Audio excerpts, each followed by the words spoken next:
ನುಗ್ಗೆಕಾಯಿಂದ ಸಾಮಾನ್ಯವಾಗಿ ಸುಮಾರು ರೆಸಿಪಿಗಳನ್ನ ಮಾಡೇ ಇರ್ತೀರ. ನುಗ್ಗೆಕಾಯಿ ಸಾಂಬಾರು, ನುಗ್ಗೆಕಾಯಿ ರಸಮ್ ಅದೆಲ್ಲ. ಸೊ ಇವತ್ತಿನ ದಿನ ನಾನು ಮಾಡಿ ತೋರಿಸುವಂಥ ರೆಸಿಪಿ ಏನಿದೆ ನೋಡಿ, ಅನ್ನಕ್ಕೂ ಮತ್ತು ಚಪಾತಿ ರೊಟ್ಟಿಗೂ ಎಲ್ಲದಕ್ಕೂ ಸೂಟ್ ಆಗುತ್ತೆ, ಅಷ್ಟು ಚೆನ್ನಾಗಿರುತ್ತೆ ನೋಡಿ. ಒಂದು 4 ನುಗ್ಗೆಕಾಯಿನ ಕಟ್ ಮಾಡಿಕೊಂಡು ವಾಶ್ ಮಾಡ್ಕೊಂಡು ಇಟ್ಕೊಂಡಿದ್ದೀನಿ. ಇದನ್ನು ಒಂದು ಸಾಸ್ ಪ್ಯಾನ್ಗೆ ನೀರು ಹಾಕ್ಕೊಂಡು ಕುದಿಯೋಕೆ ಇಡ್ತೀನಿ. ಚೆನ್ನಾಗಿ ಕುದಿಬೇಕು, ಸ್ವಲ್ಪ ಉಪ್ಪು ಹಾಕ್ಕೊಂಡು ಕುದಿಯೋಕೆ ಇಡಿ, ಸಾಫ್ಟಾಗಿ ಬೇಯೋವರೆಗೂ.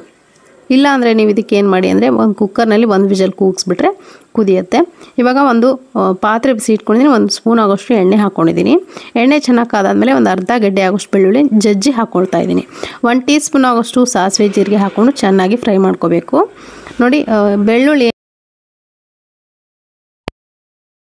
ಕೊಂಡ್ರೆ ಸಾಕಾಗುತ್ತೆ. ಇವಾಗ ನೋಡಿ ಅರ್ಧದಷ್ಟು ಈರುಳ್ಳಿನ ಹಾಕ್ಕೊಳ್ತಾ ಇದ್ದೀನಿ ಒಗ್ಗರಣೆಗೆ. ಈರುಳ್ಳಿ ಕೂಡ ಅಷ್ಟೇ ಟ್ರಾನ್ಸ್ಪರೆಂಟ್ ಆಗೋವರೆಗೂ ಚೆನ್ನಾಗಿ ಫ್ರೈ ಮಾಡ್ಕೊಳ್ಳಿ. ಸ್ವಲ್ಪ ಕರಿಬೇವಿನ ಸೊಪ್ಪಿದ್ರೆ ಕರಿಬೇವಿನ ಸೊಪ್ಪನ್ನು ಕೂಡ ನೀವಿಲ್ಲಿ ಮಿಕ್ಸ್ ಮಾಡ್ಬೋದು, ಫ್ಲೇವರ್ ತುಂಬ ಚೆನ್ನಾಗಿರುತ್ತೆ. ಇವಾಗ ಒಂದು 3 ಟೊಮೆಟೊನ ಹಾಕ್ಕೊಳ್ತಾ ಇದ್ದೀನಿ. ಒಂದು ಚಿಕ್ಕ ಗಾತ್ರದ್ದು 3 ಟೊಮೆಟೊನ ಹಾಕ್ಕೊಳ್ತಾ ಇದ್ದೀನಿ.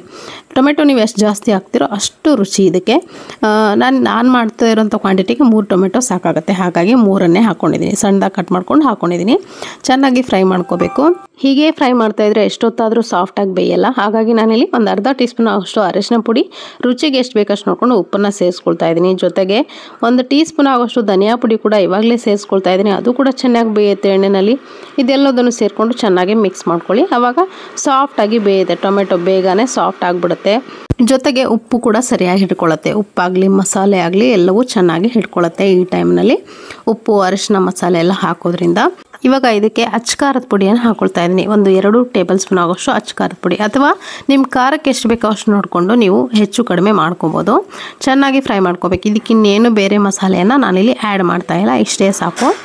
ಸೊ ನೋಡಿ, ಚೆನ್ನಾಗಿ ಫ್ರೈ ಮಾಡ್ತಾ ಈ ಟೊಮೆಟೊ ಏನಿದೆ ಸಾಫ್ಟಾಗಿ ಬೆಂದಿರುತ್ತೆ. ಸೊ ಇವಾಗ ಇನ್ನೂ ಇದನ್ನು ಫ್ರೈ ಮಾಡ್ತಾ ಇದ್ದರೆ ತಳ ಹಿಡಿಯೋಕ್ಕೆ ಸ್ಟಾರ್ಟ್ ಆಗುತ್ತೆ. ಹಾಗಾಗಿ ನಾನಿಲ್ಲಿ ಏನು ಮಾಡ್ತಿದ್ದೀನಿ, ಒಂದು ಅರ್ಧ ಕಪ್ ಆಗೋಷ್ಟು ನೀರನ್ನು ಸೇರಿಸ್ಕೊಳ್ತಾ ಇದ್ದೀನಿ. ಒಂದು ಟೀ ಕುಡಿಯೋ ಕಪ್ಪಿಂದ ಒಂದು ಅರ್ಧ ಕಪ್ ಆಗೋಷ್ಟು ನೀರನ್ನು ಸೇರಿಸ್ಕೊಂಡು ಚೆನ್ನಾಗಿ ಮಿಕ್ಸ್ ಮಾಡ್ಕೊಳ್ತಾ ಇದ್ದೀನಿ. ಚೆನ್ನಾಗಿ ಗ್ರೇವಿ ಇದರಿಂದನೇ ಆಗಬೇಕು ನಮಗೆ. ಇದ್ರ ಜೊತೆ ನೀವು ಬೇಕಿದ್ರೆ 2 ಗೋಡಂಬಿ ಅಥವಾ ಒಂದು ಟೇಬಲ್ ಸ್ಪೂನ್ ಆಗೋಷ್ಟು ತೆಂಗಿನಕಾಯಿ ಕೂಡ ರುಬ್ಕೊಂಡು ಹಾಕೋಬೋದು, ಅದು ಕೂಡ ಚೆನ್ನಾಗಿರುತ್ತೆ. ನಾನಿಲ್ಲಿ ಬೆಲ್ಲನ ಹಾಕಿದೆ, ನೀವು ನೋಡಿರ್ಬೋದು. 1 ಟೀ ಸ್ಪೂನ್ ಆಗೋಷ್ಟು ಬೆಲ್ಲವನ್ನು ಹಾಕ್ಕೊಂಡಿದ್ದೀನಿ. ಟೇಸ್ಟ್ ಬರಬೇಕಂದ್ರೆ ಚೆನ್ನಾಗಿ ಬೆಲ್ಲ ಹಾಕಲೇಬೇಕು. ಮುಚ್ಚಿ 1 ನಿಮಿಷ ಬಿಟ್ಟರೆ ನೋಡಿ ಚೆನ್ನಾಗಿ ಸಾಫ್ಟಾಗಿ ಬೆಂದಿರುತ್ತೆ. ಒಂದು ಗ್ರೇವಿ ಕನ್ಸಿಸ್ಟೆನ್ಸಿಗೆ ಬಂದಿರುತ್ತೆ ಸಾಫ್ಟಾಗಿ ಟೊಮೆಟೊ ಎಲ್ಲ ಬೆಂದು. ಇವಾಗ ನೋಡಿ ಸ್ಪೂನಿನ ಹಿಂಭಾಗದಿಂದ ಈ ಥರ ಸಾಫ್ಟ್ ಮಾಡ್ಕೊಳ್ತಾ ಇದ್ದೀನಿ ಟೊಮೆಟೊನ. ಈ ಥರ ಮಾಡೋದ್ರಿಂದ ಒಂದು ಗ್ರೇವಿ ಸಿಗುತ್ತೆ ನಮಗೆ ತಿನ್ನೋವಾಗ, ಚಪಾತಿ ಜೊತೆ ಆಗಲಿ, ರೊಟ್ಟಿ ಜೊತೆ ಆಗಲಿ, ಅಥವಾ ರೈಸ್ ಜೊತೆಗಾಗಲಿ. ನೀವು ರುಬ್ಕೊಂಡು ಹಾಕೊಂಡ್ರೆ ಅಷ್ಟು ಚೆನ್ನಾಗಲ್ಲ. ಫುಲ್ ಫೈನ್ ಗ್ರೇವಿ ಆದರೂ ಕೂಡ ಅಷ್ಟು ಟೇಸ್ಟು ಚೆನ್ನಾಗಿ ಬರಲ್ಲ. ರುಬ್ಕೊಂಡು ಹಾಕೋದ್ರಿಂದ ಬರೋ ಟೇಸ್ಟೇ ಬೇರೆ, ಹಾಗೆ ಹಾಕೋ ಟೇಸ್ಟೇ ಬೇರೆ. ಇವಾಗ ನೋಡಿ ಚೆನ್ನಾಗಿ ಆಗಿದೆ ಇವಾಗಿದು. ಈ ಕಡೆ ನಾನು ನುಗ್ಗೆಕಾಯಿಯನ್ನು ಬೇಯಕ್ಕಿಟ್ಟಿದ್ನಲ್ಲ, ನೀರಿಗೆ ಉಪ್ಪು ಹಾಕ್ಕೊಂಡು, ಅದು ಕೂಡ ಸಾಫ್ಟಾಗಿ ಬೆಂದಿದೆ.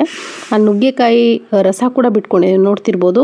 ನುಗ್ಗೆಕಾಯಿ ಕೆಲವೊಂದು ಒಡ್ಕೊಂಡು ಅದರ ರಸ ಕೂಡ ಅಲ್ಲಿ ಬಿಟ್ಕೊಂಡಿದೆ. ಸಾಫ್ಟಾಗಿ ಬೆಂದಿದೆ, ಇಷ್ಟು ಸಾಕು. ಗ್ಯಾಸ್ ಫ್ಲೇಮನ್ನು ನಾನಿಲ್ಲಿ ಆಫ್ ಮಾಡ್ಕೊಳ್ತಾ ಇದ್ದೀನಿ.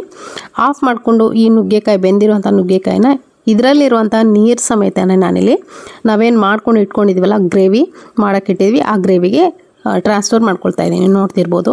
ಈ ಥರ ಟ್ರಾನ್ಸ್ಫರ್ ಮಾಡ್ಕೊಂಡಾದ್ಮೇಲೆ ನಾವಿಲ್ಲಿ ಉಪ್ಪು ಖಾರ ಎಲ್ಲವನ್ನು ಹಾಕ್ಕೊಂಡಿದ್ದೀವಿ ಮಸಾಲೆ. ಜಸ್ಟು ನಾವು ನುಗ್ಗೆಕಾಯಿನ ಉಪ್ಪು ಹಾಕಿ ಕುದಿಯೋಕ್ಕಿಟ್ಟಿದ್ವಲ್ಲ, ಅದನ್ನು ಹಾಕ್ಕೊಂಡಿದ್ದೀನಿ ನೀರು ಸಮೇತನೇ. ಸ್ವಲ್ಪ ಬೇಕಿದ್ರೆ ನೀವು ಇನ್ನೂ ಸ್ವಲ್ಪ ನೀರನ್ನು ಸೇರಿಸ್ಕೋಬೋದು.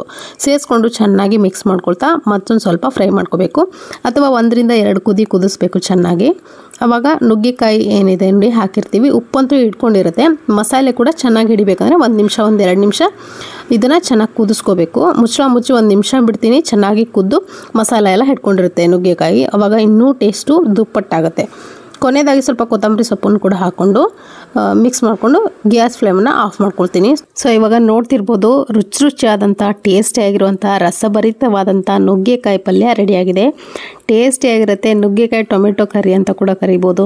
ತುಂಬ ಟೇಸ್ಟಿಯಾಗಿರುತ್ತೆ. ಅನ್ನದ ಜೊತೆಗೆ ತುಪ್ಪ ಹಾಕ್ಕೊಂಡು ಸ್ವಲ್ಪ ಕರಿ ಹಾಕ್ಕೊಂಡು ತಿಂತಾಯಿದ್ರೆ ಅದರ ರುಚಿನೇ ಬೇರೆ. ನಾನಿಲ್ಲಿ ಇದನ್ನು ಒಂದು ಮಿಕ್ಸಿಂಗ್ ಬೌಲ್ಗೆ ಸರ್ವ್ ಮಾಡ್ಕೊಳ್ತಾ ಇದ್ದೀನಿ.